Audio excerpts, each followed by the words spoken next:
जय हिंद साथियों, स्वागत है आपका self study classes with Sumit Jain YouTube channel में।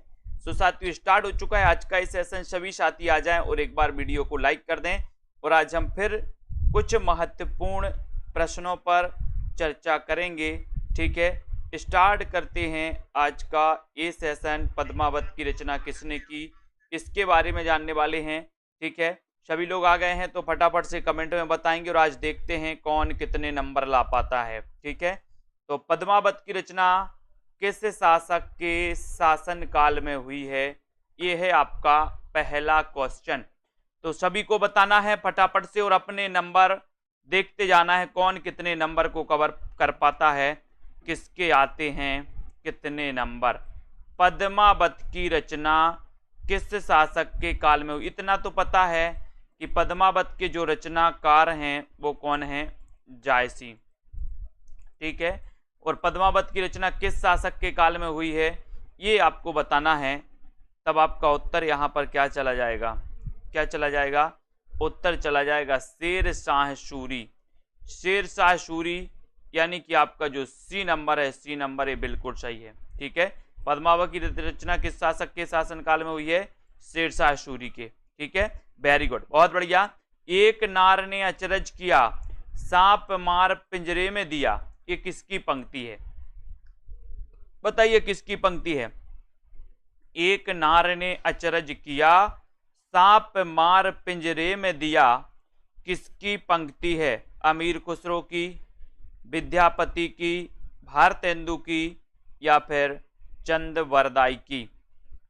एक नार ने अचरज किया, सांप मार पिंजरे में दिया। और सभी लोगों को पता है कि सर ये जो पंक्ति है अमीर खुसरो की। ठीक है, ये आपका एक नंबर बिल्कुल सही हो जाएगा। ये खड़ी बोली के प्रथम कवि माने जाते हैं अमीर खुसरो, है ना, इनको याद रखेंगे।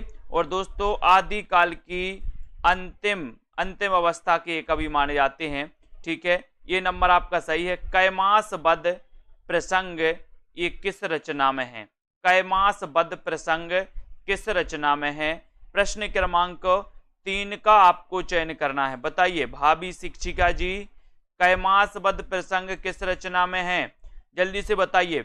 आप सभी लोग भी अपना नाम अगर हिंदी में लिखेंगे तो और मजा आएगा। मैंने कई बार बताया है कि अपनी अपनी आईडी सभी लोग हिंदी में बना लो।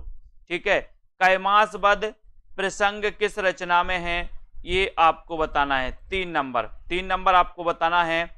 और प्रश्न क्रमांक 3 का आपका राइट आंसर हो जाएगा कि सर एक कैमास बद जो है ये पृथ्वीराज रासो, पृथ्वीराज रासो यानी डी नंबर आपका बिल्कुल सही है। पृथ्वीराज रासो आपका बिल्कुल सही हो जाएगा, बहुत बढ़िया, वेरी गुड आंसर। अगला क्वेश्चन देखो, आदिकाल को अपभ्रंश काल किसने कहा, आदिकाल को अपभ्रंश काल किसने कहा है। बहुत अच्छा क्वेश्चन है।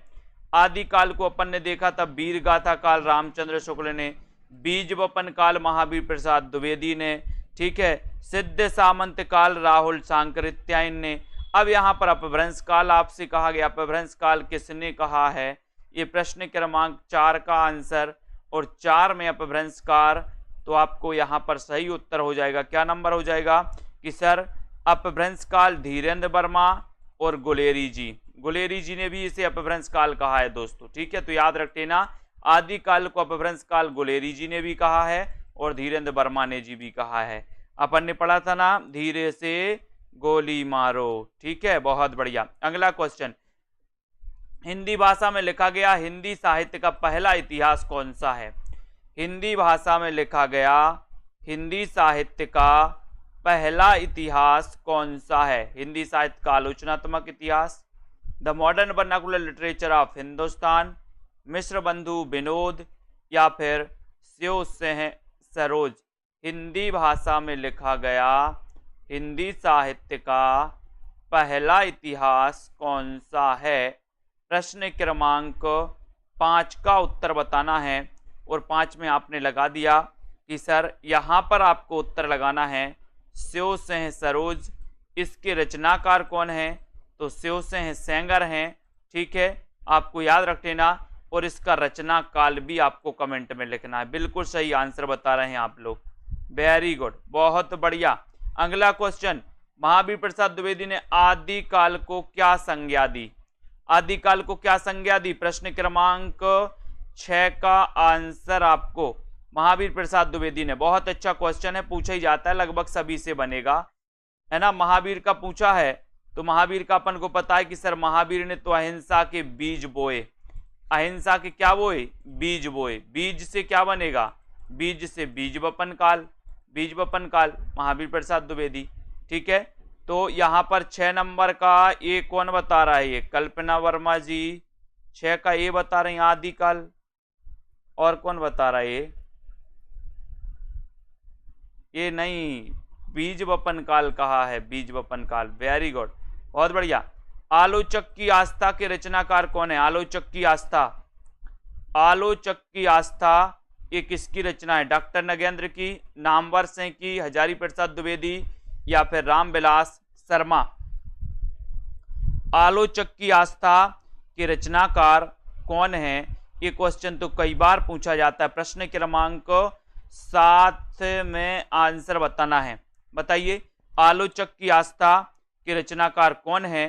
प्रश्न क्रमांक आपका 7 है और 7 में आपका उत्तर चला गया कि सर ये जो रचना है ये डॉक्टर नगेंद्र की है। ठीक है, 1 नंबर आपका बिल्कुल सही हो जाएगा, doctor Nagendra. Very good answer. 7 का बी बता रही मुसरत निसा जी, नामवार से बता रही। क्यों बता रही हो? बी नगेंद्र की है। ठीक है, बाकी सभी लोगों ने सही बताया। Very good.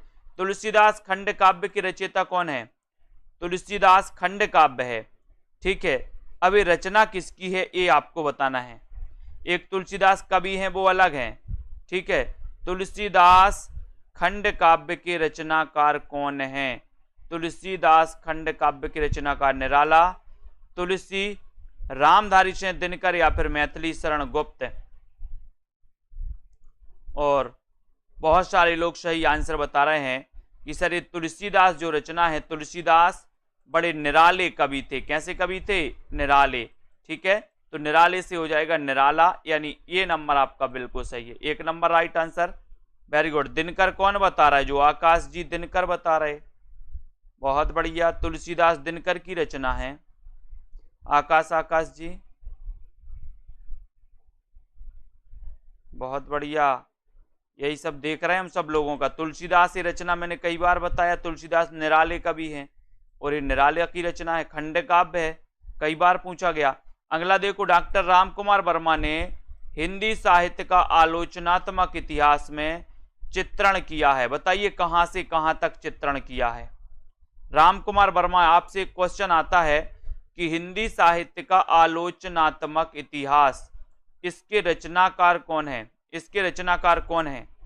हिंदी साहित्य का आलोचनात्मक इतिहास, इसके रचनाकार कौन है? प्रश्न क्रमांक 9 में आपका उत्तर चयन करना है और 9 का आंसर हो जाएगा कि हिंदी साहित्य का आलोचनात्मक इतिहास रामकुमार वर्मा का एक ग्रंथ है। लेकिन आपसे बताना है कि ये 693 ईस्वी से 1693 ईस्वी तक, यानी आपका उत्तर सी नंबर। ठीक है, सी नंबर आपका बिल्कुल सही है। बहुत बढ़िया आंसर, सी नंबर, है ना। Very good. 693 से 1693 तक के काल को इसमें दोस्तों इतिहास में चित्रण किया गया। और ये हिंदी साहित्य का आलोचनात्मक इतिहास का रचना काल क्या है? तो रचना काल है 1938। ठीक है, इसमें भक्ति काल तक ही वर्णन मिलता है, भक्ति काल तक, यानी कि ये ग्रंथ जो है अधूरा ग्रंथ है। ठीक है, कवियों के परिचयात्मक विवरण मैंने प्राय मिश्र बंधु विनोद से ही लिए हैं। ये कथन किसका है? ये कथन किसका है बताइए? कवियों के परिचयात्मक विवरण मैंने प्राय मिश्र बंधु विनोद से लिए हैं, ये कथन किसका है? प्रश्न क्रमांक 10 में आपसे पूछा गया है और 10 का राइट आंसर क्या हो जाएगा? एक क्वेश्चन पूछा गया था दोस्तों कि हिंदी साहित्य का एक ऐसा ग्रंथ जिसे आधार स्तंभ, आज भी वो आधार स्तंभ की तरह है ना, तो वो ग्रंथ कौन सा है? वो ग्रंथ है मिश्र बंधु विनोद। इसमें कितने कवियों का उल्लेख है? लगभग 5000 कवियों की। और यहाँ पर रामचंद्र शुक्ल भी आकर के कह रहे हैं कि जो कवियों के परिचयात्मक विवरण हैं वो मैंने मिश्र बंधु विनोद से ही लिए हैं। ठीक है, तो यहाँ पर रामचंद्र शुक्ल का अपन को याद कर लेना, इन्होंने ये कथन कहा है किसके बारे में? मिश्र बंधु विनोद के बारे में। तो डी नंबर आपका बिल्कुल सही। पहाड़ी हिंदी उपभाषा का विकास हुआ है? प्रश्न क्रमांक 11 में ये क्वेश्चन भी आपका आया था दोस्तों। पहाड़ी हिंदी उपभाषा का विकास हुआ है खस से, मागधी से, स्वर सैनी से या फिर ब्राचड़ से? किससे हुआ है पहाड़ी हिंदी उपभाषा का विकास? 11 नंबर में आपको चयन करना है। 11 नंबर का आपका जो सही आंसर हो जाएगा कि सर पहाड़ी हिंदी एक खास है। पहाड़ी हिंदी कैसी है? खास है, खास। पहाड़ी हिंदी तो खास है, खास है तो खस से इसका विकास होता है, खस से। ठीक है, ये नंबर आपका बिल्कुल सही है। मोहित जी सी क्यों बता रहे भैया? पहाड़ी हिंदी का एक खस माना जाता है, खस से हुआ है। खस लगाना है अपन को। ढूंढाड़ी किसे कहते हैं? ढूंढाड़ी जयपुरी को, जयपुरी बोली को, मालवी, मेवाती या फिर बघेली को किसे कहते? ढूंढाड़ी। बहुत अच्छा क्वेश्चन है।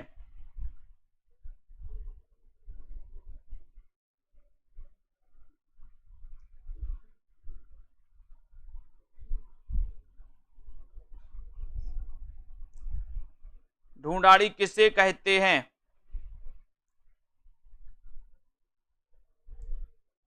और आपका उत्तर हो जाएगा जयपुरी। ढूंढाड़ी किसे कहते हैं? जयपुरी को।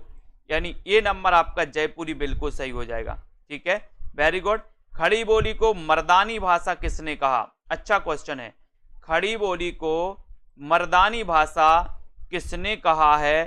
भारतेंदु जी ने, ग्रियर्सन ने, हॉर्नले या फिर सुनीति कुमार चटर्जी ने? खड़ी बोली को मर्दानी भाषा किसने कहा है? ये क्वेश्चन प्रश्न क्रमांक 13 में पूछा गया और 13 में तो आपका सही आंसर हो जाएगा कि सर खड़ी बोली की बात करते हो तो सुनीति कुमार चटर्जी। सुनीति कुमार चटर्जी, यानी आपका उत्तर डी नंबर जो है बिल्कुल सही है। D number, very good answer, बहुत बढ़िया। देवनागरी का मानकीकरण कब और किसने किया? देवनागरी का मानकीकरण, देवनागरी हिंदी की लिपि क्या है? देवनागरी लिपि है। अब देवनागरी का मानकीकरण कब और किसने किया, ये क्वेश्चन आपको बताना है।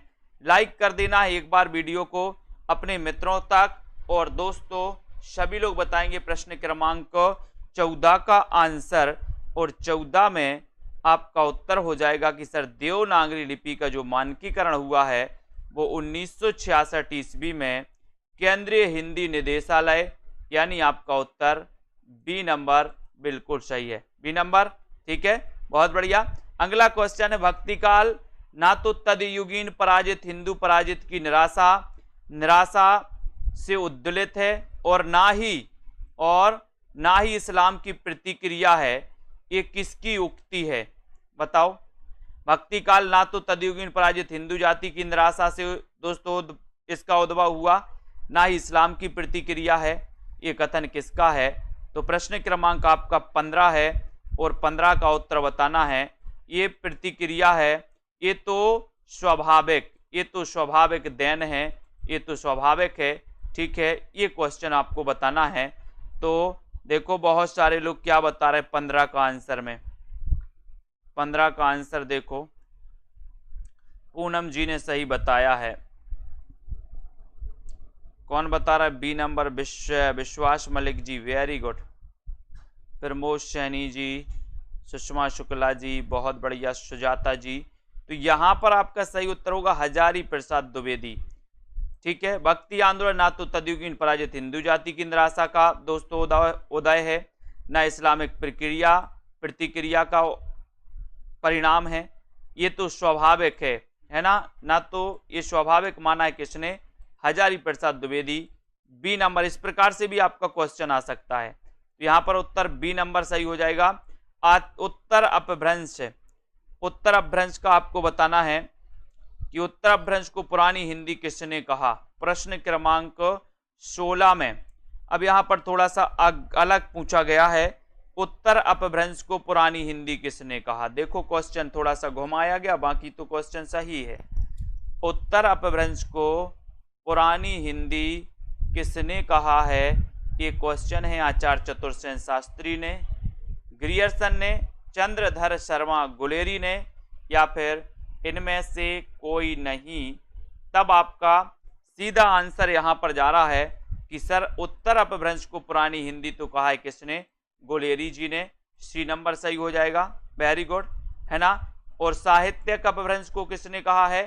साहित्यिक अपभ्रंश को पुरानी हिंदी कहा है रामचंद्र शुक्ल ने, साहित्यिक अपभ्रंश को। ठीक है, बहुत बढ़िया। अब यहां पर देखो 84 वैष्णव की वार्ता के लेखक कौन है? सरल क्वेश्चन, आसान क्वेश्चन आपसे पूछा गया है, किसी का भी गलत नहीं होनी चाहिए। 84 वैष्णव की वार्ता, इसके रचनाकार कौन है बताइए। 17 में ऐसे क्वेश्चन, सरल सरल क्वेश्चन, अपन को गलत नहीं करना। एक भी क्वेश्चन अगर गलत हो जाए तो दुख होगा। 84 वैष्णव की वार्ता के लेखक कौन है? नाभादास, गोकुलदास, नंददास, या फिर छीत स्वामी। 84 वैष्णव की वार्ता, इसके लेखक कौन माने जाते हैं? ये प्रश्न क्रमांक 17 में बताना है और 17 का आंसर है गोकुलदास। कौन माने जाते हैं? बी नंबर, यानी कि गोकुलदास। ठीक है, वेरी गुड। हिंदी नवरत्न के लेखक कौन है? हिंदी नवरत्न के लेखक कौन है? शिवसेन सेंगर, श्याम सुंदर दास, बद्रीनाथ भट्ट, या फिर मिश्र बंधु। हिंदी नवरत्न के लेखक कौन है? ये प्रश्न क्रमांक 18 है और 18 में आपको उत्तर बताना है। हिंदी नवरत्न के लेखक चयन करना है। राइट आंसर चला जाता है आपका कि सर हिंदी नवरत्न, जो कि दोस्तों 1910 की रचना है। सन भी याद होनी चाहिए आपका। 10 नवरत्न, ठीक है, 9 है, एक और प्लस कर देना यहाँ पर, तो 10 हो जाएगा। तो 10 यानी 1910, और ये मिश्र बंधु की रचना है, यानी कि आपका डी नंबर बिल्कुल सही है। ठीक है, वेरी गुड। शिवसेन सेंगर और ग्रियर्सन के साहित्य इतिहास ग्रंथों के लिए आचार्य रामचंद्र शुक्ल ने किस शब्द का प्रयोग किया है? शिवसेन सेंगर और ग्रियर्सन के साहित्य इतिहास ग्रंथों के लिए आचार्य शुक्ल ने किस शब्द का प्रयोग किया? वृत्त संग्रह, वृत्त संग्रह, वृत्त संदर्भ संग्रह, वृत्त संग्रह, संदर्भ संग्रह, या फिर साहित्य संदर्भ वृत्त। यानी कि 19 का आंसर आपको चयन करना है। 19 में आपको उत्तर बताना है और आपका 19 में बता दिया है, बहुत बढ़िया। 19 का बी, वृत्त संग्रह। ठीक है, बी नंबर है अंकित गुप्ता जी 19 का। ये वृत्त संदर्भ संग्रह नहीं, ये वृत्त संग्रह है। विकल्प पढ़ो, बाकी के विकल्प भी अपन को पढ़ना है। ठीक है, बी नंबर आपका सही है। पृथ्वीराज रासो को किसने सर्वप्रथम विवादास्पद घोषित किया? बहुत बढ़िया क्वेश्चन है। पृथ्वीराज रासो को किसने सर्वप्रथम विवादास्पद घोषित किया है? मैक्स मुलर ने, मोतीलाल मिनारिया, डॉक्टर बुलर, या फिर कर्नल टॉड ने। पृथ्वीराज रासो को किसने सबसे पहले विवादास्पद घोषित किया था?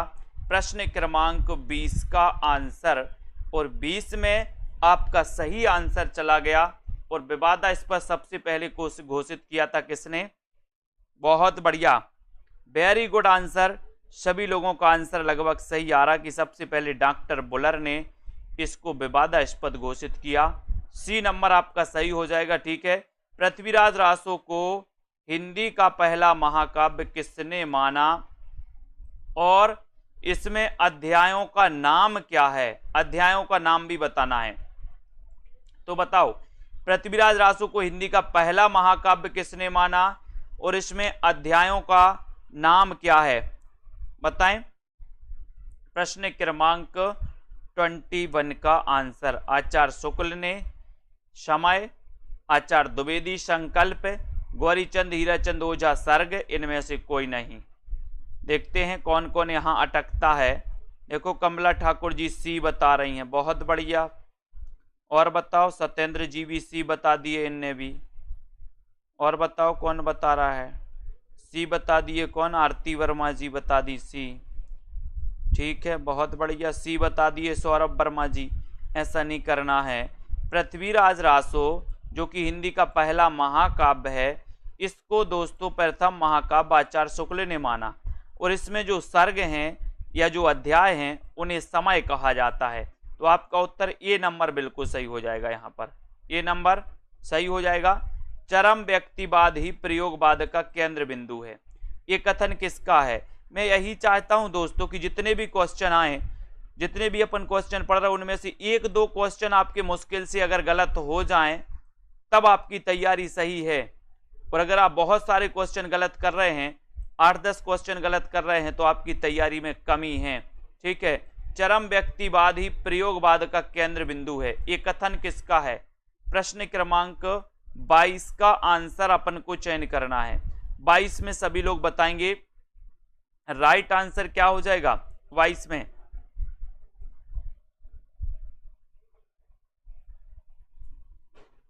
चरम व्यक्तिवाद ही प्रयोगवाद का, तो बिल्कुल सही आंसर आया है कि सर इसमें लगा दो आप नामवर से। चरम व्यक्तिवादी प्रयोगवाद का केंद्र बिंदु है, ये कथन है नामवर से का। ठीक है, बहुत बढ़िया, वेरी गुड। भारतीय सूफी मुख्यतः किस संप्रदाय से संबंधित माने जाते हैं?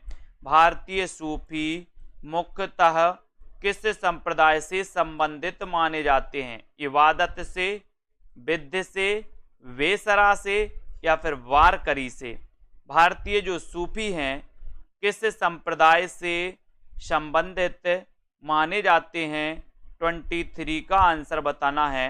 और 23 में आपका सही आंसर जा रहा है कि सर जो भारतीय सूफी हैं ये मुख्यतः है वेसरा संप्रदाय, यानी सी नंबर आपका वेसरा संप्रदाय बिल्कुल सही हो जाएगा। सी नंबर आपका राइट आंसर हो जाएगा। प्रभु जी तुम चंदन हम पानी, ये किसकी काव्य पंक्ति है? ये किसकी काव्य पंक्ति है? सूरदास की, तुलसीदास की, रैदास की, या फिर गुरु नानक की? प्रभु जी तुम चंदन हम पानी। अब इतने ये 4 गुरु दिख रहे हैं आपको, चारों के जन्म भी आपको बताना है। सूरदास का जन्म कब हुआ, तुलसीदास का कब हुआ, रैदास का कब हुआ, गुरु नानक का कब हुआ? मैंने रटवाए हैं इनको। बताओ प्रभु जी तुम चारों के एक लाइन में बताइए, ऐसे करके पूरी एक लाइन में कमेंट में लिखना है, अलग अलग नहीं। प्रभु जी तुम चंदन हम पानी, ये किसकी काव्य पंक्ति है? ये रैदास की है। रैदास आपको पता है कि रैदास नामदेव के बाद संत काव्य में दूसरा नंबर रैदास का आता है। ठीक है, अब बताओ इनके पूरे जन्म बताना है फटाक से। मृगावती को सूफी काव्य की प्रथम रचना किसने माना? मृगावती को सूफी काव्य की प्रथम रचना किसने माना है? ग्रियर्सन ने, द्विवेदी, आचार्य द्विवेदी ने, आचार्य शुक्ल ने, आचार्य राम कुमार वर्मा ने। मृगावती को सूफी काव्य की प्रथम रचना किसने माना? ये क्वेश्चन आपसे पूछा गया, बहुत ही अच्छा क्वेश्चन है। और सीधा आंसर जा रहा है कि सर मृगावती के जो रचनाकार हैं, पहली बात तो ये है कि कुतुबन इसके रचनाकार हैं। ठीक है, और आचार्य रामचंद्र शुक्ल ने इस मृगावती को सूफी काव्य की प्रथम रचना माना, यानी आपका उत्तर सी नंबर बिल्कुल सही है। ठीक है, सी जिन्होंने लगाया राइट आंसर, वेरी गुड। चंदाइन को दूसरे किस नाम से भी स्वीकार किया जाता है? चंदाइन का अन्य नाम क्या है? ये पूछा गया आपसे। चंदाइन के रचनाकार भी आपको बताना है। चंदाइन के रचनाकार कौन है और चंदाइन का अन्य नाम क्या है, ये भी आपको लिखना है। बताइए।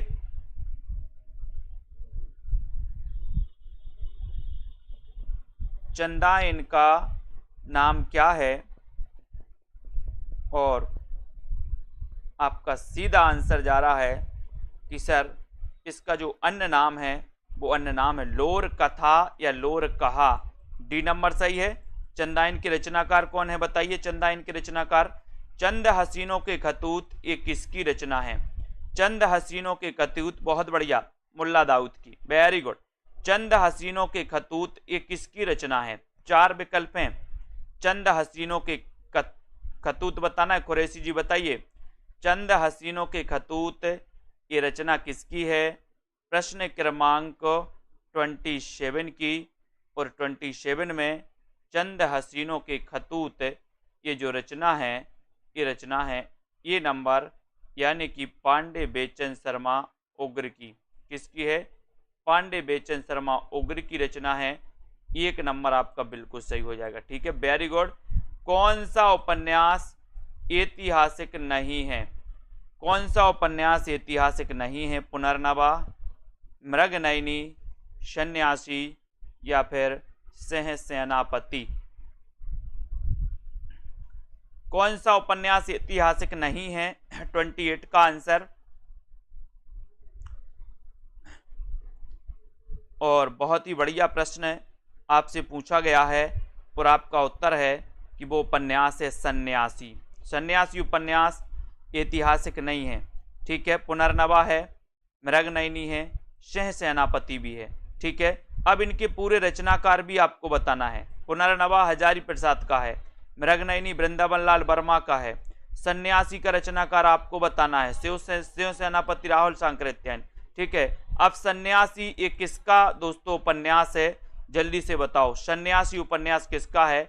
उसके बाद खंजन नयन किस प्रकार का उपन्यास है? खंजन नयन ये किस प्रकार का उपन्यास है? पत्रात्मक, जीवनी परक, आत्मकथात्मक या फिर इनमें से कोई नहीं? बहुत अच्छा क्वेश्चन है और खंजन नयन आपसे पूछा गया प्रश्न क्रमांक 29 में, और 29 का सीधा आंसर जा रहा है कि सर ये जो खंजन नयन है ये जीवनी परक है, बी नंबर। बहुत बढ़िया। सन्यासी ईला चंद्र जोशी जी का उपन्यास पूछा है तो ये जीवनी परक आपका बी नंबर सही है। अंधा युग के रचनाकार कौन है? अंधा युग के रचनाकार कौन है? अंधा युग के रचनाकार कौन है? बहुत ही बढ़िया है। अपन ने कई बार पढ़ा है कि सर अंधा है युग काय के बिना? काय के बिना? धर्म के बिना। तो धर्मवीर भारती जी का ये रचना है दोस्तों अंधा युग। वेरी गुड, ये बिल्कुल सही है। ये दोस्तों आपका ये खंजन नयन सूरदास के जीवन पर आधारित है, ठीक है। आचार्य रामचंद्र शुक्ल का सैद्धांतिक आलोचना संबंधी ग्रंथ कौन सा है? सैद्धांतिक आलोचना संबंधी ग्रंथ कौन सा है? चिंतामणि, रश्मि मानसा, त्रिवेणी या फिर जायसी ग्रंथावली? आचार्य रामचंद्र शुक्ल का सैद्धांतिक आलोचना संबंधी ग्रंथ कौन सा है? प्रश्न क्रमांक 31 में, और 31 में आपका आंसर जा रहा है, क्या जा रहा है? रश्मि मानसा। ये सैद्धांतिक आलोचना संबंधी ग्रंथ है दोस्तों, बी नंबर बिल्कुल सही है। हिंदी रेखा चित्र का जनक किससे माना जाता है? यहां पर क्वेश्चन आपसे पूछा गया 32 का आंसर बताएं। हिंदी रेखा चित्र का जनक किसे माना जाता है? ये आपका प्रश्न है और आपका सीधा आंसर जा रहा है हिंदी रेखा चित्र का जनक किसे माना जाता है? तो आपको पता है दोस्तों ये पद्म सिंह शर्मा को, ठीक है। इन्होंने एक पद्म पराग लिखा था, पद्म पराग। ये रेखा चित्र संग्रह है दोस्तों, लेकिन याद रख लेना रेखा चित्र संग्रह है। कभी आपसे पूछा जाए कि हिंदी का प्रथम रेखा चित्र संग्रह कौन सा है तो आपको पद्म पराग बताना है, पद्म पराग, ठीक है। ये याद रख लेना। और पद्म पराग पद्म सिंह शर्मा का है, ठीक है। Very good. हिंदी में रिपोर्ताज के प्रथम हस्ताक्षर कौन है? हिंदी में रिपोर्ताज के प्रथम हस्ताक्षर कौन है? ये आपको चयन करना है। 33 का आंसर अमृतलाल नागर, विष्णु प्रभाकर, शिवदान सिंह चौहान, कन्हैया लाल मिश्र, प्रभाकर। तो बताओ हिंदी में रिपोर्ताज के प्रथम हस्ताक्षर कौन है? प्रश्न क्रमांक 33 में। और सभी लोगों को पता है कि सर हिंदी का प्रथम जो रिपोर्ताज है वो लक्ष्मीपुरा है, लक्ष्मीपुरा, ठीक है। और लक्ष्मीपुरा शिवदान सिंह चौहान, यानी सी नंबर आपका बिल्कुल सही। Very good. जो व्यक्ति वस्तु या परिस्थितियां स्थायी भाव को जागृत करती हैं, बहुत बढ़िया क्वेश्चन है, उन्हें क्या कहते हैं? उन्हें क्या कहते हैं? जो व्यक्ति वस्तु या परिस्थितियां स्थायी भाव को जागृत करती हैं उन्हें क्या कहते हैं? संचारी भाव, उत्प्रेरक, अनुभाव या फिर विभाव? क्या है? प्रश्न क्रमांक 34 में। अच्छा क्वेश्चन है, क्वेश्चन हमेशा आता है दोस्तों 34 का, और 34 का आपको बताना है। बहुत ही बढ़िया क्वेश्चन है। क्या कहते हैं उसे? 34 में। देखो बहुत सारे लोग गलत करेंगे इस क्वेश्चन को, देखते हैं कौन कौन गलत कर रहा। रेखा त्रिपाठी जी ने पहले ही गलत कर दिया, भाभी शिक्षिका जी भी गलत कर रहे हैं, सरोज जी ने भी गलत कर दिया, और किसने बताया है? मुकनद जी ने सही बताया, वेरी गुड। मोहित जी ने भी सही बताया, अंकित गुप्ता जी वेरी गुड, बहुत बढ़िया। कुमुद जी, पूजा जी, बहुत सारे लोग, लगभग 80% लोगों ने गलत बताया आंसर। जो व्यक्ति वस्तु या परिस्थितियां स्थायी भाव को जागृत करती हैं उन्हें कहते हैं दोस्तों विभाव। क्या कहते हैं? विभाव। यानी आपका उत्तर डी नंबर सही है। क्या है? D number. ठीक है, डी नंबर आपका सही है। जो व्यक्ति, वस्तु या परिस्थितियां उनके बारे में पूछा गया कि उन्हें क्या कहा जाता है, तो वो विभाव कहलाते हैं। संचारी भावों की संख्या कितनी है? संचारी भावों की संख्या कितनी है? 8, 33, 35 या फिर 9? संचारी भावों की संख्या कितनी है? संचारी भाव याद हो गए? किस किस को याद हो गए पूरे संचारी भाव? संचारी भाव किस किस को याद हैं?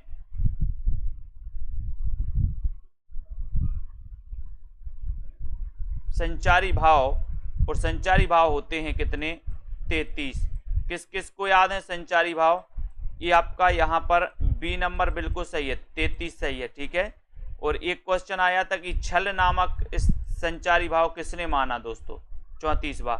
तो देव कवि ने छल नामक 34वां संचारी भाव माना। भरत मुनि कृत नाट्य शास्त्र में निम्न में से किस अलंकार का वर्णन नहीं है, उल्लेख नहीं मिलता? किस अलंकार का उल्लेख नहीं मिलता? आपको पता है दोस्तों कि भरत मुनि ने कितने अलंकार माने हैं? 4 अलंकार माने हैं। अब ये चारों अलंकार आपको पता होनी चाहिए कि कौन कौन से माने हैं। ठीक है, अब 4 अलंकारों में इन्होंने कौन सा नहीं माना? प्रश्न क्रमांक 36 में। 36 में सभी लोग बताएंगे, और 36 में बहुत सारे लोग फिर गलत करेंगे यहाँ पर कि भरत मुनि ने कौन सा अलंकार नहीं माना है। तो देखते हैं कौन सही बता रहा है, कौन सही बता रहा है। तुक्का लगा रहे पूरे। सुषमा शुक्ला जी ने सही बताया है, वेरी गुड, बहुत बढ़िया।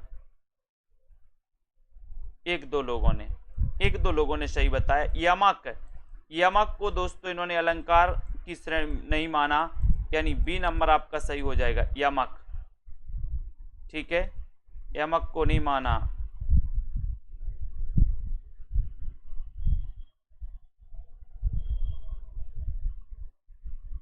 ठीक है, अगला क्वेश्चन देख लो।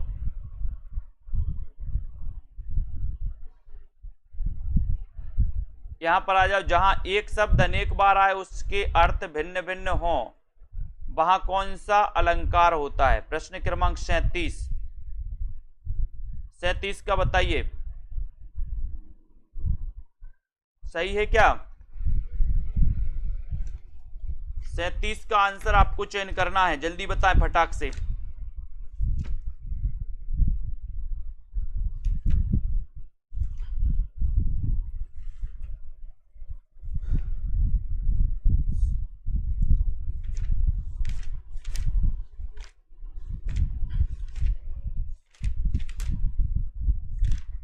सैंतीस का आंसर आपको बताना है, फिर इसके बारे में अपन चर्चा कर रहे हैं। ठीक है,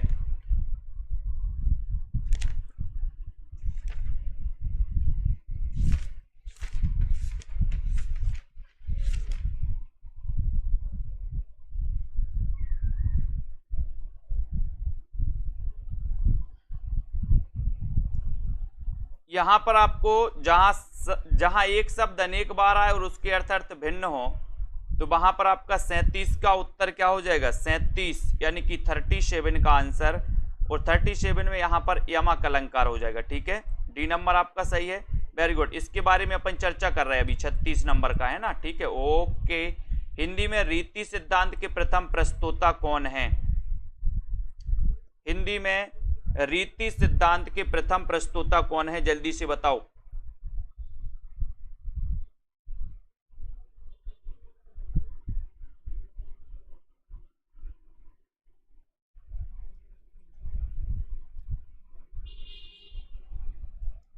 जल्दी से आपको बताना, हिंदी में रीति सिद्धांत के प्रथम प्रस्तोता कौन है, तो आपको याद रख लेना है। ठीक है, इसको दोस्तों यहां पर सही कर लो, यहां पर आपका श्लेष अलंकार सही होगा। ठीक है, भरत मुनिकृत नाट्य शास्त्र में निम्न में से किस अलंकार का उल्लेख नहीं किया? इसमें यमक है, उपमा है, दीपक भी है और रूपक भी है। ठीक है, ये 4 हैं, श्लेष आपका यहाँ पर सही हो जाएगा। ए नंबर आपका यहाँ पर सही, इसको सही कर लो, ठीक है। उसके बाद अपन ने यमक पढ़ लिया। हिंदी में रीति सिद्धांत के प्रथम प्रस्तोता आचार्य कौन है? 30 हिंदी का पूछा गया तो हिंदी में रीति सिद्धांत के प्रथम प्रस्तोता आचार्य कौन है? तो उत्तर है केशव दास। कौन है? केशव दास। तो आपका ए नंबर बिल्कुल सही है। साधारणीकरण का सिद्धांत किसकी देन है? साधारणीकरण का सिद्धांत ये किसकी देन है? आपको बताना है, भट्टनायक की या फिर भट्टलोलट या फिर शंकोक की? बताएं जल्दी से, फटाफट से चयन करना है आपको। साधारणीकरण का जो सिद्धांत है ये किसकी देन है? साधारणीकरण यानी कि 39 का उत्तर आपको चयन करना है। बताइए।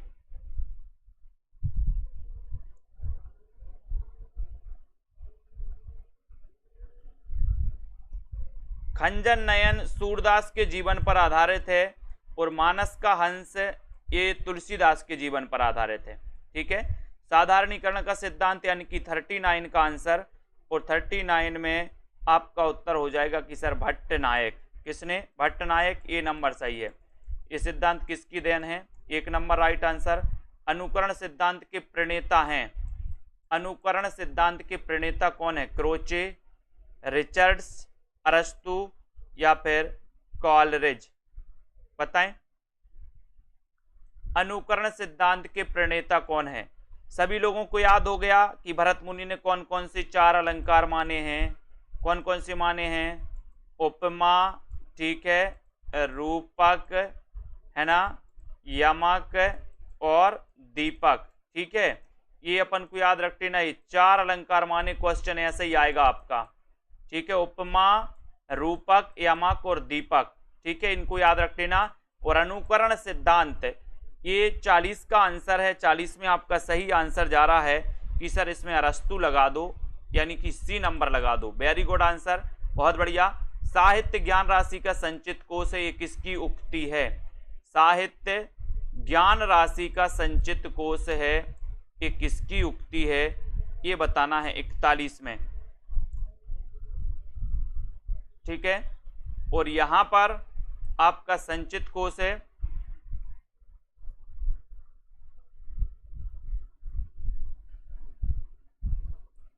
और यहां पर आपका 41 में आंसर हो जाएगा दोस्तों, ये महावीर प्रसाद द्विवेदी का कथन है। बी नंबर आपका बिल्कुल सही है, B number, very good.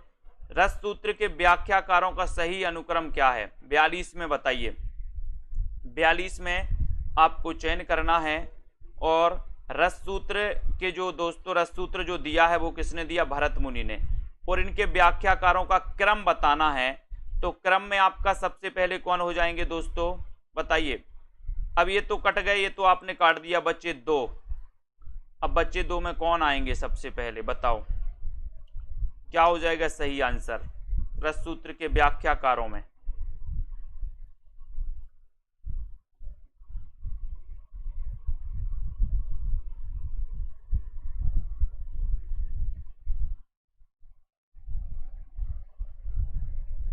Sorry, ये बी नहीं, ये महावीर प्रसाद द्विवेदी हैं, ठीक है। साहित्य ज्ञान राशि का संचित कोश है, ये महावीर प्रसाद द्विवेदी का है। हाँ, वेरी गुड, बहुत बढ़िया। ये महावीर प्रसाद द्विवेदी अपन को याद कर लेना, महावीर प्रसाद द्विवेदी का ये साहित्य ज्ञान राशि का संचित कोश है, ठीक है। और रस सूत्र के व्याख्याकारों में आपका उत्तर सी नंबर सही है, ठीक है। भट्टलोलट, शंकोक, भट्टनायक, अभिनव गुप्त, इसको याद रख लेना है। शंकोक, ठीक है, भट्टनायक और अभिनव गुप्त ये आते हैं, इसको एक बार सही कर लो। महावीर साहित्य ज्ञान राशि का संचित कोश है, ये महावीर प्रसाद द्विवेदी, यानी सी नंबर सही है। अनुवाद करते समय जिस भाषा में अनुवाद प्रस्तुत किया जाता है, जिस भाषा में, उसे क्या कहते दोस्तों? अनुवाद के बारे में भी कहा गया कि अनुवाद करते समय जिस भाषा में अनुवाद प्रस्तुत किया जाता है उससे क्या कहते हैं? 43 का आंसर बताना है। स्रोत भाषा या फिर अन्य, दूसरी या लक्ष्य भाषा? तो अनुवाद करते समय जिस भाषा में अनुवाद किया जाता है उसे कहा जाता है लक्ष्य भाषा, ठीक है। डी नंबर आपका लक्ष्य भाषा राइट आंसर हो जाएगा, डी नंबर सही हो जाएगा, वेरी गुड। रस कलश का रचनाकार कौन है? रस कलश का रचनाकार कौन है? 44 में आपको चयन करना है। रस कलश आपको पता है ये रीति ग्रंथ माना जाता है दोस्तों हरिऔध का, रस कलश है ना, और ये किसका ग्रंथ है, हरिऔध, यानी ये नंबर आपका बिल्कुल सही है। ठीक है, आवारा मसीहा में किसके जीवन का उल्लेख है, आवारा मसीहा में किसके जीवन का उल्लेख है आपको बताना है। और किस किस को अभी जूनियर सुपर टेट का मॉडल पेपर लेना है, सभी साथी जूनियर सुपर टेट का मॉडल पेपर ले लें। आवारा मसीहा किसके जीवन का उल्लेख है इसमें, और यहां पर आपका उत्तर हो जाएगा शरत चंद्र। ठीक है, इसके रचनाकार कौन है, तो विष्णु प्रभाकर है ना, विष्णु प्रभाकर, ये आपका ए नंबर बिल्कुल सही है। ठीक है, आधुनिक भारतीय आर्य भाषाओं का विकास किससे हुआ है, आधुनिक भारतीय आर्य भाषाओं का विकास किससे हुआ है, रोमन से, द्रविड़ से, अपभ्रंश से, या फिर इनमें से कोई नहीं। 46 का आंसर, आधुनिक भारतीय आर्य भाषाओं का विकास किससे हुआ है, 46 में आपको चयन करना है। 46 का राइट आंसर क्या हो जाएगा, आधुनिक भारतीय आर्य भाषाओं का किससे हुआ है, और आपका उत्तर है अपभ्रंश से, अपभ्रंश से यानी सी नंबर। ठीक है, आधुनिक भारतीय आर्य भाषाओं का विकास हुआ अपभ्रंश से, सी नंबर आपका बिल्कुल सही है। ऊष्म में संघर्षी वर्ण कौन से हैं, ऊष्म में संघर्षी वर्ण आपको बताना है कौन से हैं, ऊष्म में संघर्षी, ये क्वेश्चन भी बड़ा आता है दोस्तों आपका 47 में, और 47 का आपका राइट आंसर यहां पर हो जाएगा कि सर सा हा, यानी ये नंबर। ठीक है, इसको याद रखोगे। उसके बाद भाषा मुंशी के नाम से विख्यात हैं, तो कौन विख्यात हैं, प्रश्न क्रमांक 48 में, 48 में आपका राइट आंसर यहां पर क्या हो जाएगा, भाषा मुंशी के नाम से विख्यात हैं। कौन विख्यात है भाषा मुंशी के नाम से, जिनकी रचना कौन सी है, प्रेम सागर, कौन सी है, प्रेम सागर। ठीक है, प्रेम सागर के रचनाकार कौन है, लल्लू लाल, यानी कि आपका ए नंबर, ये भाषा मुंशी के नाम से विख्यात हैं। विभाषा कहते हैं दोस्तों विक्षिप्त भाषा को, विशिष्ट भाषा को, बोली को, या फिर इनमें से कोई नहीं। विभाषा कहते हैं, तो विभाषा किसे कहते हैं, विभाषा, प्रश्न क्रमांक 49 का आंसर आपको चयन करना है, विभाषा किसे कहते हैं, और सीधा आंसर जा रहा है कि सर विभाषा कहते हैं बोली को, बोली को, यानी सी नंबर। ठीक है, C number, very good Kamaldeep ji. अब आपको बताना है कौन सा लक्षण अवधि का नहीं है, अवधि का कौन सा नहीं, या के स्थान पर जा का प्रयोग, वा के स्थान पर बा का प्रयोग, ड़ा के स्थान पर रा का प्रयोग, या फिर ना के स्थान पर ड़ा का प्रयोग, कौन सा लक्षण अवधि का नहीं है, जल्दी से बताना है। और जो भी हमारे साथी मास्टर कैडर के मॉडल पेपर लेना चाहते हैं, तो अभी मास्टर कैडर के मॉडल पेपर में भी छूट है, और जो भी जूनियर टेट के मॉडल पेपर लाना चाहते हैं उनके लिए तो छूट है ही। ठीक है, 50 का आंसर बताना है, और 50 का आपका हो जाएगा कि सर ना के स्थान पर ड़ा का प्रयोग, ये नहीं है, ये लक्षण अवधि का नहीं है, यानी डी का आपका बिल्कुल सही हो जाएगा। ठीक है, अब दोस्तों अपन अगली क्लास में पढ़ेंगे इसके बाद के क्वेश्चन। ठीक है, बहुत बढ़िया, सभी लोगों के लिए धन्यवाद। जो भी जूनियर देखना, अरबी का पर्याय क्या है, अवधि का पर्याय बताइए, पूर्विया, कोसली, देहाती, या फिर बघेली, यानी कि प्रश्न क्रमांक 51 है, और 51 में आपको चयन करना है। यहां पर दोस्तों ये क्वेश्चन कहा गया कि अवधि को और किस नाम से जाना जाता है, ये है क्वेश्चन, तो बताइए और किस नाम से जाना जाता है, अवधि का दूसरा नाम क्या है, या पर्याय क्या है, ऐसा पूछा गया। अपन पर्यायवाची पढ़ते हैं, यानी कि दूसरा नाम, तो दूसरा नाम इसका क्या है, इसका दूसरा नाम है कोसली, अवधि का दूसरा नाम क्या है, कोसली। ठीक है, अवधि कोसली। ठीक है, बहुत बढ़िया। खड़ी बोली को कौरवी किसने कहा, अब एक सबसे बड़ी बात तो ये है कि खड़ी बोली को कौरवी कहा जाता है, खड़ी बोली का दूसरा नाम क्या है, कौरवी। अब इसको कौरवी किसने कहा, ये क्वेश्चन आपको बताना है। 52 का बताएंगे, सभी लोग अपने अपने प्रश्नों का आकलन करते जाएं। 52 में खड़ी बोली को कौरवी किसने कहा है, खड़ी बोली को कौरवी किसने कहा है, प्रश्न क्रमांक आपका 52 है, और 52 में आपका सही आंसर आप लोग क्या बता रहे हैं इसका देखना है। खड़ी बोली को कौरवी किसने कहा, तब आपका सीधा आंसर जा रहा है कि सर इसको कहा है राहुल सांकृत्य ने। वेरी गुड, ये नंबर राइट आंसर। कलम का मजदूर कलम का मजदूर इसके लेखक कौन है? कलम का मजदूर इसके लेखक कौन है? शिवरानी देवी, अमृत राय, परिपूर्णानंद या फिर धर्मवीर भारती। कलम का मजदूर इसके रचनाकार कौन है, ये आपको बताना है। बहुत अच्छा क्वेश्चन है। कलम का मजदूर के रचनाकार आपसे पूछा, इसके लेखक कौन है? क्या दिया है यहां पर लेखक का नाम? प्रश्न क्रमांक 53 में कलम का मजदूर आपसे पूछा गया, तो बताइए कौन कौन सही बता रहा है, बताइए।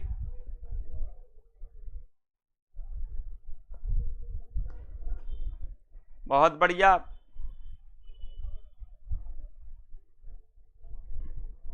यही देख रहे हैं हम कौन कौन सही उत्तर बता रहा है। भावी शिक्षिका धर्मवीर भारती बता रही हैं।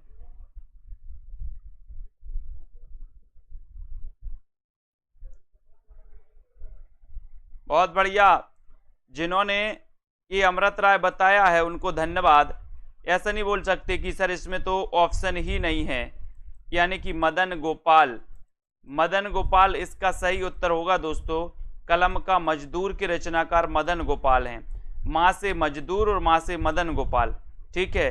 और कलम का मजदूर दोस्तों, कलम का सिपाही अगर होता तो आपका उत्तर अमृत राय होता, ठीक है। अगर कलम का सिपाही होता तो अमृत राय, और कलम का मजदूर दिया है तो मदन गोपाल। तो ये मदन गोपाल की रचना है जो आपके ऑप्शन में नहीं है, ठीक है। केंद्रीय अनुवाद ब्यूरो संबंधित है, किससे संबंधित है? मानव संसाधन विकास मंत्रालय की शिक्षा विभाग से, गृह मंत्रालय की राजभाषा विभाग से, शिक्षा मंत्रालय के अनुवाद विभाग से, या प्राविधिक शिक्षा मंत्रालय से। 54 का आंसर आपको चयन करना है। केंद्रीय अनुवाद ब्यूरो संबंधित है, किससे संबंधित है? 54 का आंसर बताइए, और सभी लोग बताएंगे क्या उत्तर सही आंसर हो जाएगा।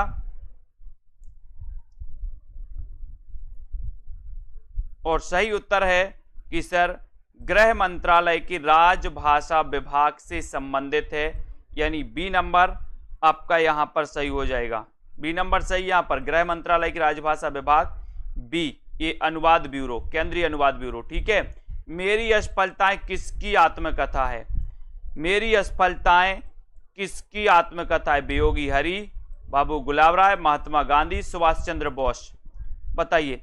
इतना पढ़ना है आपको, इतना पढ़ना है दोस्तों कि जब आपके अंदर एक कॉन्फिडेंस आ जाए, जैसे अभी लोग बहुत सारे लोग इसको अमृत राय ही लगा दिए, जब आपको एक कॉन्फिडेंस आ जाए कि आप कलम के मजदूर को मदन गोपाल बता सको, ये कॉन्फिडेंस आ जाए बिना ऑप्शन में होते हुए, तब समझ लेना कि सिलेक्शन हमारा हो जाएगा। कलम का मजदूर को मदन गोपाल बता सको, कहने का तात्पर्य यह है कि गलत चीज को समझ सको कि यहां पर ऑप्शन में नहीं है। इतना कॉन्फिडेंस आपको लाना है पढ़ने में। मेरी असफलताएं किसकी आत्मकथा है? तो यह है बाबू गुलाब राय, यानी बी नंबर, ठीक है। B number. राजभाषा के रूप में हिंदी के क्रियान्वयन के लिए निम्नलिखित में केंद्रीय हिंदी समिति गठित की गई है दोस्तों। तो आपको बताना है किसकी अध्यक्षता में गठित की गई राजभाषा के रूप में? राष्ट्रपति की, प्रधानमंत्री की, उपराष्ट्रपति की, या फिर गृह मंत्री की?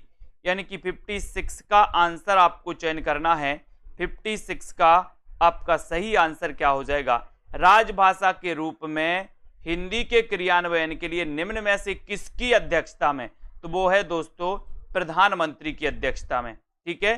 बी नंबर आपका सही, बहुत बढ़िया, ठीक है। अगला क्वेश्चन, राजभाषा के रूप में हिंदी का प्रयोग बढ़ाने और इसके प्रचार प्रसार के उद्देश्य से एक त्रैमासिक पत्रिका प्रकाशित हो रही है, उसका नाम क्या है?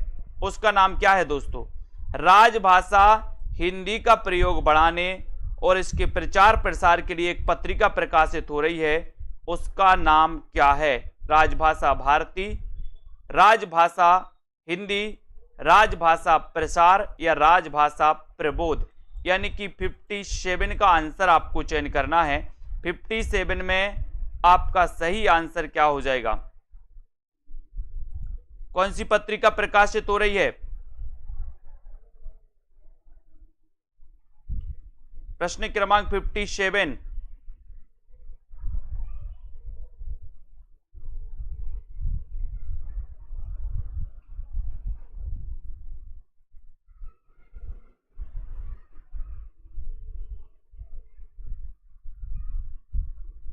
बताइए, राजभाषा के रूप में हिंदी का प्रयोग बढ़ाने और उसके प्रचार प्रसार करने के लिए कौन सी पत्रिका प्रकाशित हो रही है? इसका आंसर आपको बताना है। और आंसर क्या हो जाएगा इसमें?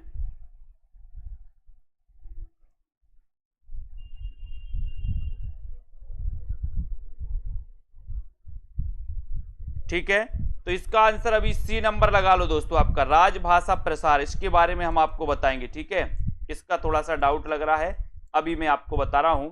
एक बूंद सहसा उछली यात्रा वृत्त के लेखक कौन है?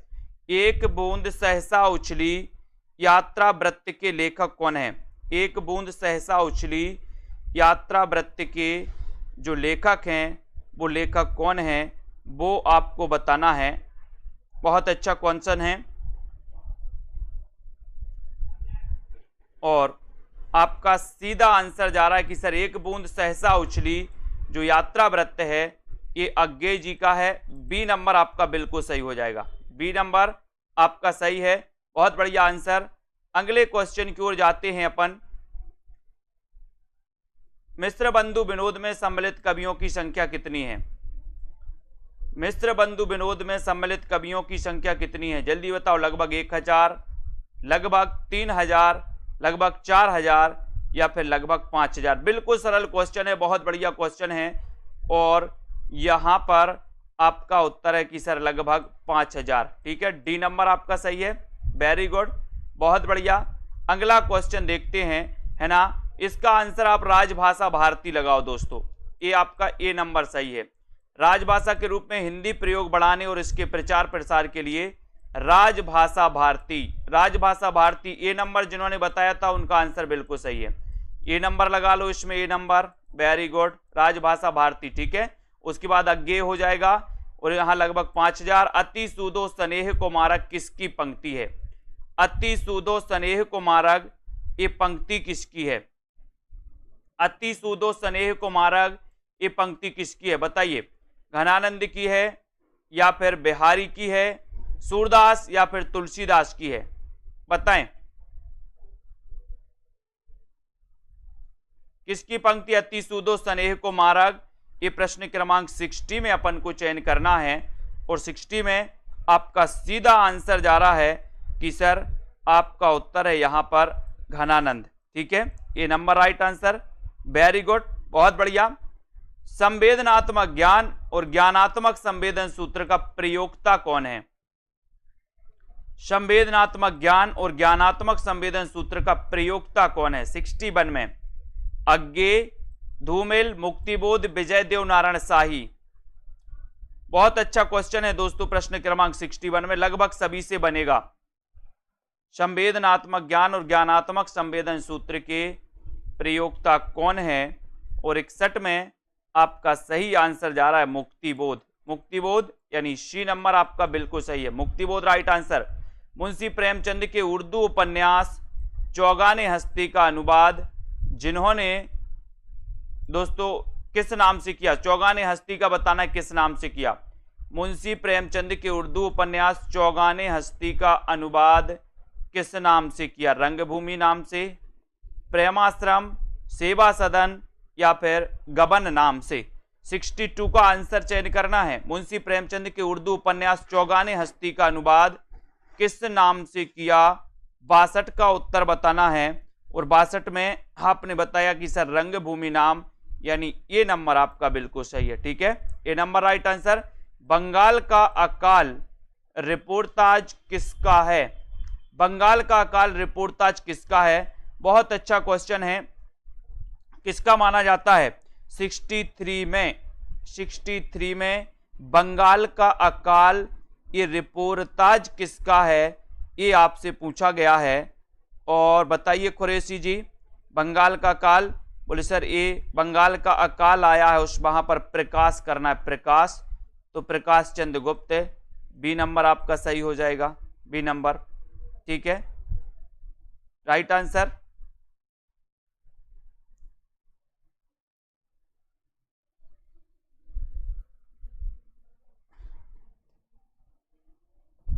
यहां पर आपको 63 का बताना है। 63 का हो जाएगा साहित्य देवता के रचनाकार कौन है? साहित्य देवता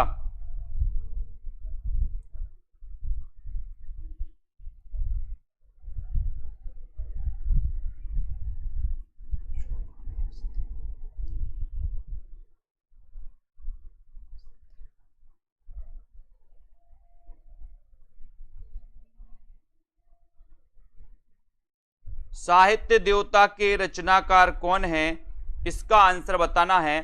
तो आपको बताए साहित्य देवता को माखन खवाना है, तो माखन लाल चतुर्वेदी, यानी कि ये नंबर आपका बिल्कुल सही है। ठीक है, बहुत बढ़िया। अगला क्वेश्चन देखते हैं। अस्तित्ववादी नहीं है तो कौन है? अस्तित्ववादी कौन नहीं है?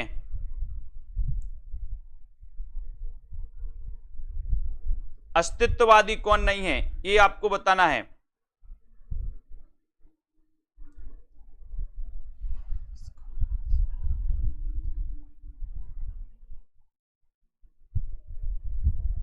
और सही आंसर हो जाएगा कि सर ये जो अस्तित्ववादी नहीं है, यहां पर 65 में आपसे पूछा गया है, तो कौन नहीं है? यहां पर अलग क्वेश्चन दिया गया दोस्तों, मलार में, यानी सी नंबर सही हो जाएगा यहां पर। ठीक है, ये अस्तित्ववादी नहीं है, सी नंबर है ना। अगला क्वेश्चन देखो, खैर किस आचार का सिद्धांत चित्र तुरंग न्याय पर आधारित है? 66 का आंसर, 66 चित्र तुरंग न्याय पर आधारित है। तो प्रश्न क्रमांक 66 में आपको चयन करना है किस आचार का सिद्धांत, किस आचार का सिद्धांत, किस आचार्य का सिद्धांत चित्र तुरंग न्याय पर आधारित है, ये बताना है।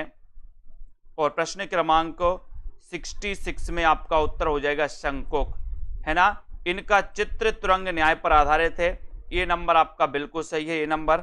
वेरी गुड आंसर, बहुत बढ़िया। अगले क्वेश्चन की ओर बढ़ेंगे। विशिष्टा पद रचना रीति है, ये कथन किसका है? विशिष्ट पद रचना रीति है, ये पद किसका है? ये पद आपको बताना है, ये कथन किसका है? विशिष्ट पद, है ना, विशिष्ट पद रचना रीति है, ये कथन किसका है? और आपका उत्तर 67 में, और 67 में आपका सही उत्तर हो जाएगा कि सर रीति की बात करेंगे बामन, बामन यानी डी नंबर, डी नंबर आपका सही है। ठीक है, बहुत बढ़िया। सूरसागर की रचना श्रीमद् भागवत की पद्धति पर कितने स्कंदों में की गई दोस्तों? यानी कि सूरसागर में कितने स्कंद हैं, ऐसा आपको बताना है। 68 का आंसर। श्रीमद् भागवत की पद्धति पर कितने स्कंदों में हुई है, बताइए कितने स्कंदों में हुई है? 8, 12, 18 या फिर 14? आपको एक होमवर्क है कि प्रेमचंद जी के जितने भी नाटक हैं, ये सॉरी जितने भी दोस्तों इनके उपन्यास हैं, उनका अनुवाद, हिंदी अनुवाद किस नाम से किसका किया है? यानी कि आपको पता नहीं होनी चाहिए कि चौगाने हस्ती का अनुवाद किस नाम से हुआ, बाजारे हुस्न का अनुवाद किस नाम से हुआ, ये आपको याद रखना। ये क्वेश्चन यहां से आपका आएगा, ये आपको याद होना चाहिए। सूरसागर की रचना कितने स्कंदों में? 12 स्कंदों में। ठीक है, बी नंबर बिल्कुल सही है। हिंदी का प्रथम कवि बताइए, बहुत अच्छा क्वेश्चन है। आपके लिए एक होमवर्क और दिया है मैंने कि प्रेमचंद के जितने भी उपन्यास हैं, है ना, वो आपको याद रख लेना किसका अनुवाद क्या है। जैसे बाजारे हुस्न का सेवा सदन, चौगाने हस्ती का रंगभूमि, ऐसे ही आपको पूरे होनी चाहिए।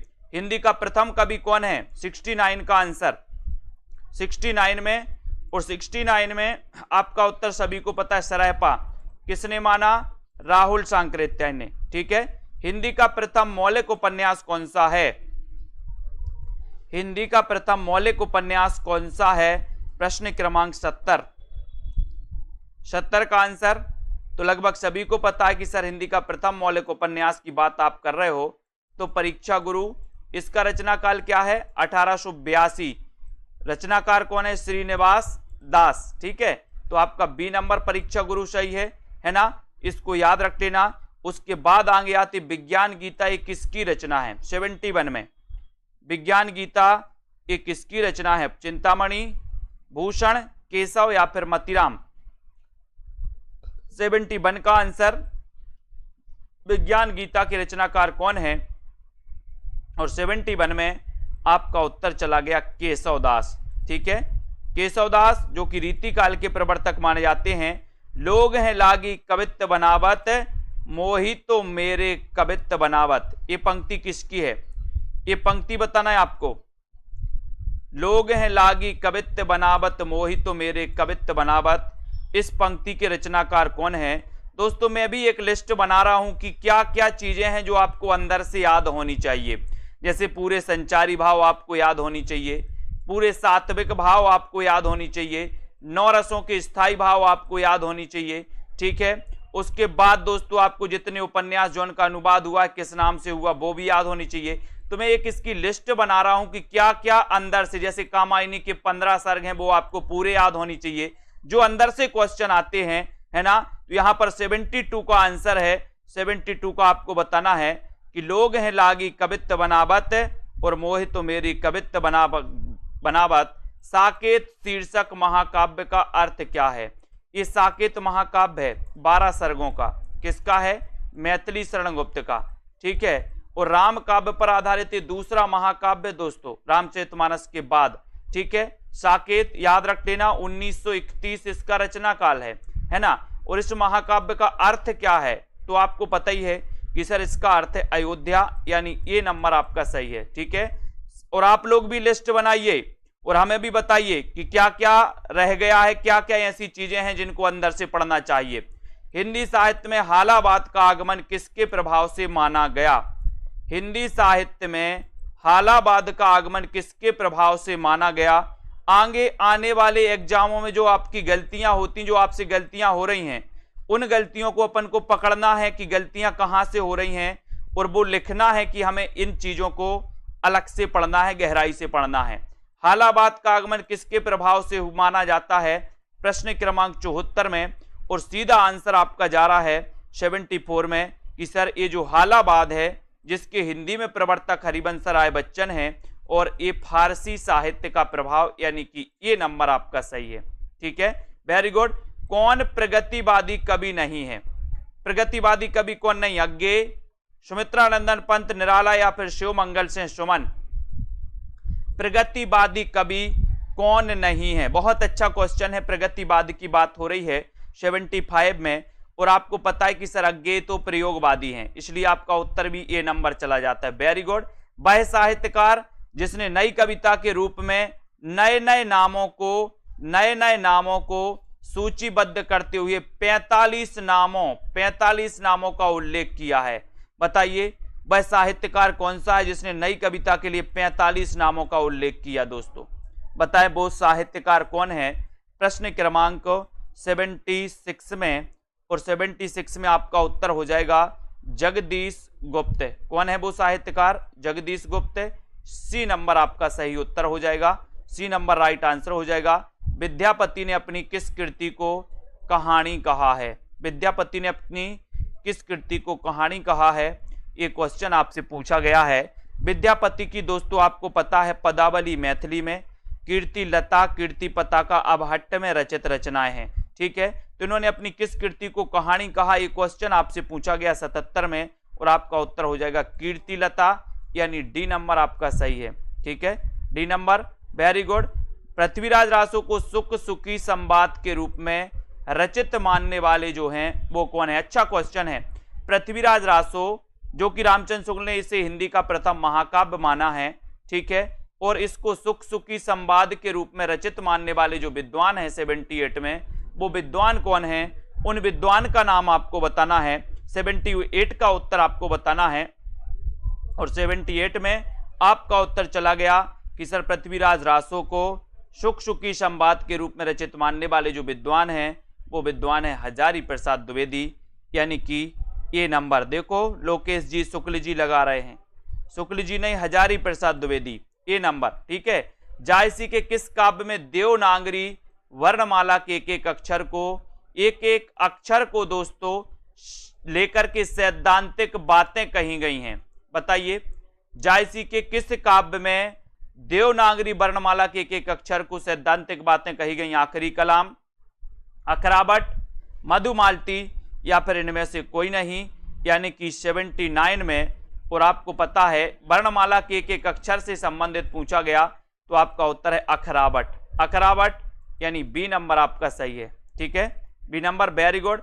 आचार्य शुक्ल ने किस सूफी कवि को सूफी काव्य परंपरा का पहला कवि माना है? किस सूफी कवि को माना? 80 में। अच्छा क्वेश्चन है। और अपन ने पढ़ा था कि आचार्य शुक्ल ने सूफी काव्य धारा की प्रथम रचना मृगावती को माना। ठीक है, अब मृगावती को माना तो मृगावती के रचनाकार कौन है? कुतुबन। कुतुबन है तो कुतुबन को ही ये दोस्तों सूफी काव्य धारा की परंपरा का प्रथम कवि मानेंगे। डी नंबर सही है।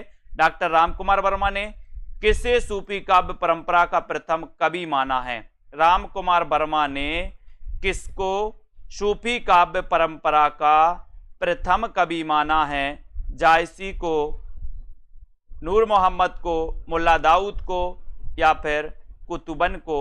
यानी कि 81 का उत्तर आपको चयन करना है और आपका उत्तर हो जाएगा कि सर रामकुमार वर्मा ने माना है मुल्ला दाऊद। इनकी रचना है चंदायन और चंदायन का अन्य नाम क्या है वो आपको बताना है। ठीक है, तो ये चंदायन हो गया, यानी कि आपका सी नंबर सही है। यदि प्रबंध काव्य एक विस्तृत वन स्थली है तो मुक्तक काव्य चुना हुआ गुलदस्ता, ये कथन किसका है? यदि प्रबंध काव्य एक विस्तृत वन स्थली है तो मुक्तक काव्य चुना हुआ गुलदस्ता, ये बताना है 82 में कि दोस्तों ये कथन किसका? आचार्य शुक्ल का, आचार्य नंद दुलारे वाजपेयी का, आचार्य हजारी प्रसाद या फिर भामह का? यानी कि 82 में आंसर बताना है। और यदि प्रबंध काव्य एक विस्तृत वन स्थली है तो यहां पर ये कहा है कथन किसने? रामचंद्र शुक्ल ने। ए number, very good. Ramchandra Shukla आपका सही हो जाएगा 82 में। वेरी गुड, बहुत बढ़िया। जिंदगी और जोंक के रचनाकार कौन है? जिंदगी और जोंक के रचनाकार कौन है? 83 में आपको चयन करना है। जिंदगी और जोंक के रचनाकार कौन है? मैत्रेयी पुष्पा, कृष्णाशोभती, राजी सेठ या अमरकांत? तो अच्छा क्वेश्चन है और आपका उत्तर हो जाएगा दोस्तों, बहुत बढ़िया सुषमा जी। उत्तर है कि सर जिंदगी की नोक झोंक में हम अमर हो गए। जिंदगी की नोक झोंक में क्या हो गए? अमर हो गए। तो अमरकांत, डी नंबर आपका सही है। D number, very good. Tulsidas की भक्ति किस भाव की है? 84। तुलसीदास की भक्ति किस भाव की है? निर्वेद भाव, दास्य भाव, माधुर भाव या फिर शक्य भाव की? 84 का आंसर आपको चयन करना है। तुलसीदास की भक्ति किस भाव की है? ये आपका 84 का क्वेश्चन है और 84 में आपका उत्तर हो जाएगा कि सर दास्य भाव की। कौन से भाव की? दास्य भाव की। बी नंबर आपका राइट आंसर। वेरी गुड, बहुत बढ़िया। भक्तमाल के रचनाकार कौन है? भक्तमाल के रचनाकार कौन है? 85। ठीक है, भक्तमाल की टीका किसने लिखी? प्रियादास ने। इसका रचना काल क्या है? 1585। ठीक है, भक्तमाल के रचनाकार बताना है। और नव भक्तमाल एक रचना लिखी थी राधा चरण गोस्वामी ने। ठीक है, उत्तर भक्तमाल एक रचना लिखी थी भारतेंदु जी ने, है ना। और भक्तमाल के रचनाकार कौन है? तो आपका उत्तर यहां पर हो जाएगा नाभादास, यानी बी नंबर आपका नाभादास सही है। पीली छतरी वाली लड़की किसकी रचना है? पीली छतरी वाली लड़की ये किसकी रचना है? बहुत अच्छा क्वेश्चन है और आपका उत्तर चला गया कि सर पीली छतरी वाली लड़की का क्या हुआ है? क्या हुआ है? उदय हुआ है, उदय। ठीक है, उदय हुआ तो उदय प्रकाश। ठीक है, डी नंबर आपका सही हो जाएगा। वेरी गुड आंसर, पीली छतरी वाली लड़की का उदय हुआ है। मिस्र बंधुओं ने उत्तर मध्यकाल को क्या नाम दिया? मिस्र बंधुओं ने उत्तर मध्यकाल को क्या नाम दिया है? रीति काल, कला काल, श्रृंगार काल या फिर अलंकृत काल? यानी कि 87 का आंसर। और उत्तर मध्यकाल को जो नाम दिया है मिश्र बंधुओं ने, वो नाम दिया है दोस्तों अलंकृत काल। ठीक है, श्रृंगार काल नाम किसने दिया है? विश्वनाथ ने। विश्व में श्रृंगार होता है इसलिए श्रृंगार काल विश्वनाथ, अलंकृत काल दोस्तों मिश्र बंधुओं ने दिया। ठीक है, उसके बाद बिहारी के दोहों पर किसका प्रभाव माना जाता है? बिहारी, ये वही बिहारी हैं दोस्तों, रीति काल के रीति सिद्ध काव्यधारा के कवि हैं बिहारी जी, ठीक है। और बिहारी की एक रचना है बिहारी सतसई। बिहारी सतसई में कितने दोहे हैं? 713 दोहे हैं, कहीं कहीं इसमें 719 दोहे भी मिलते हैं। लेकिन बिहारी के दोहे पर किसका प्रभाव है, ये आपसे क्वेश्चन पूछा गया और 88 का उत्तर हो जाएगा गाथा सप्तशती। किसका? गाथा सप्तशती। बी नंबर आपका सही है, बहुत बढ़िया। शिव शंभू का चिट्ठा व्यंग्यात्मक निबंध के रचनाकार कौन है? 89 का उत्तर आपको बताना है। शिव शंभू का चिट्ठा ये बताना है। और चिट्ठा बना देते ना आप लोग, बालों का चिट्ठा, बोले बालों का चिट्ठा बना लो, जूटा बालों का चिट्ठा, तो बाल से हो जाएगा बाल मुकुंद गुप्त, और शिव शंभू का चिट्ठा, तो आपका सी नंबर बिल्कुल सही है, ठीक है। देवरानी जेठानी की कहानी किसका उपन्यास है? 90 में देवरानी जेठानी की कहानी, ये उपन्यास किसका है? 90 का उत्तर आपको बताना है। बहुत ही अच्छा क्वेश्चन है दोस्तों 90 में, और 90 में सीधा आंसर जा रहा है। अपन ने पढ़ा था कि देवरानी जेठानी से गोरी है। क्या है? गोरी। गोरी है तो समझ जाना, देवरानी जेठानी की कहानी, कहानी नहीं ये उपन्यास है, इसको कंफ्यूज नहीं होना। यहाँ पर कहानी लिखा है लेकिन ये क्या है? उपन्यास। और देवरानी जेठानी से गोरी है, इसलिए गोरी दत्त का उपन्यास है, यानी बी नंबर आपका सही है। Very good. पंत और पल्लव किसकी कृति है? पंत और पल्लव किसकी कृति है? 91। पंत और पल्लव, देखो एक पल्लव रचना है, एक पल्लव किसकी है?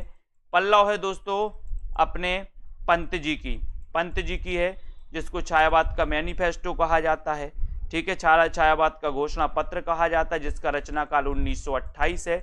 लेकिन आपको पंत और पल्लव ये किसकी कृति है? तो ये है दोस्तों निराला जी की, ठीक है। निराला जी का जन्म कब हुआ था? 1997 महिषादल मेदिनीपुर में, ठीक है। करबला नाटक के रचयिता कौन है? 92 में करबला। बताते जाए फटाफट से 92 का आंसर, और सीधा आंसर यहाँ पर आपका जा रहा है 92 में कि सर आप करबला पूछोगे तो इसके जो रचनाकार हैं वो रचनाकार हैं कौन? प्रेमचंद। बोले सर प्रेम भी बड़ी करबला है, बला है, बला है, प्रेम है बला कि नहीं? बला है, तो ये करबला याद रख लेना, ये नाटक है प्रेमचंद जी का, याद रखो सभी लोग। बी सी नंबर सही है। इन्हें भी इंतजार है, काय का?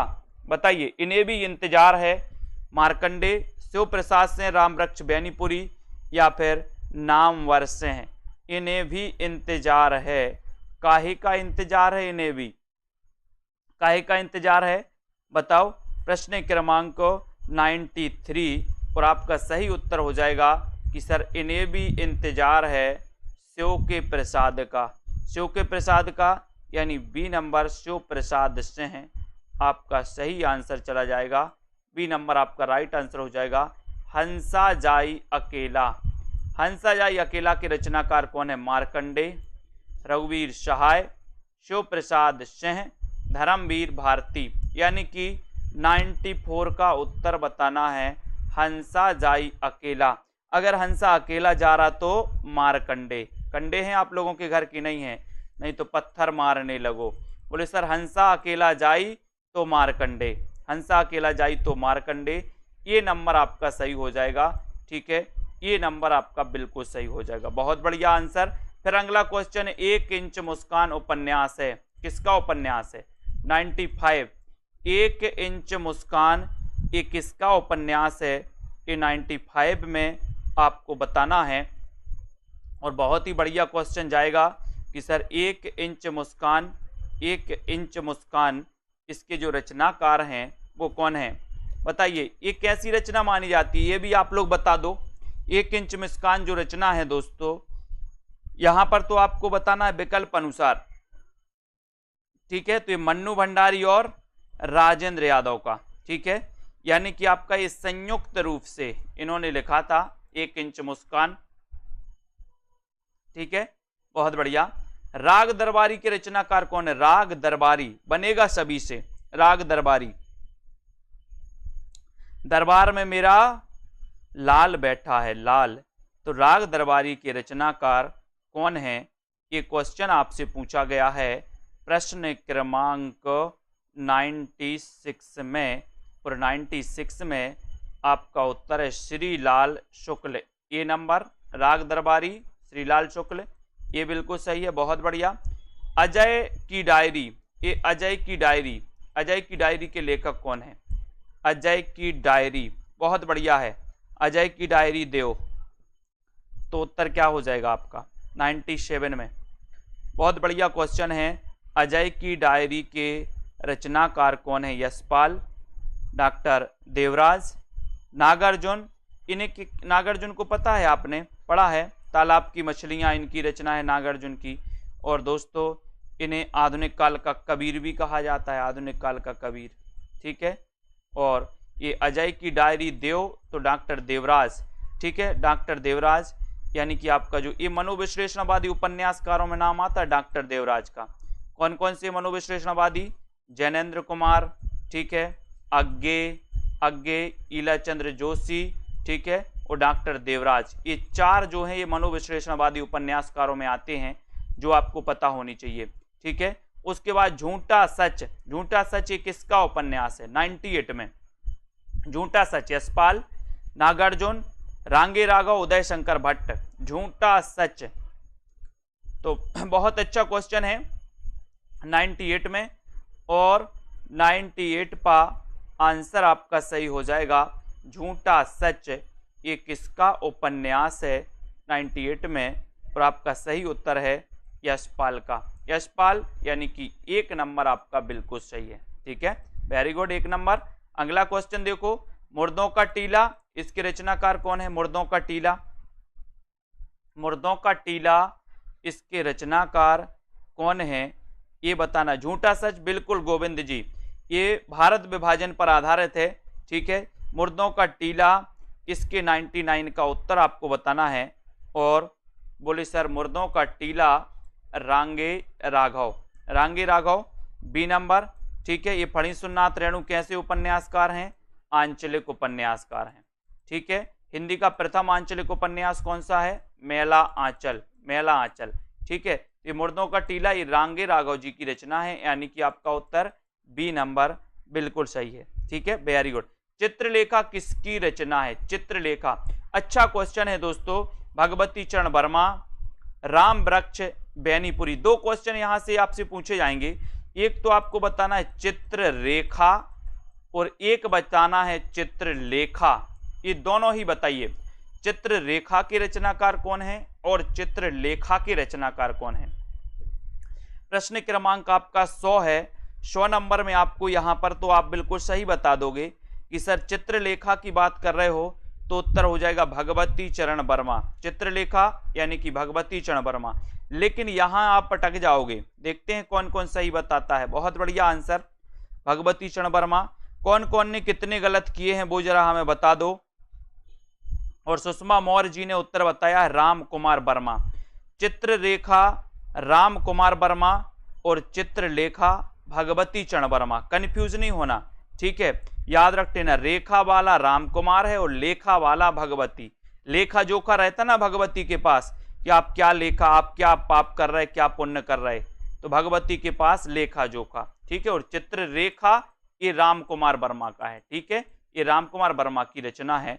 अब बताओ किसके कितने गलत हुए हैं, फटाफट से आपको बताना है किसके कितने गलत हुए हैं, वो आपको चयन करना है, बताना है, बताइए। एक गलत हुआ सौरभ वर्मा जी का, बहुत बढ़िया, धन्यवाद। और बताओ किसी का बिल्कुल भी गलत नहीं हुआ, ऐसा कोई है? 2 गलत, वेरी गुड। 5 गलत हो गए शांति जी के। गलत नहीं करना है, गलत नहीं करना है, सुधारना है, शुद्धि करना है, ठीक है।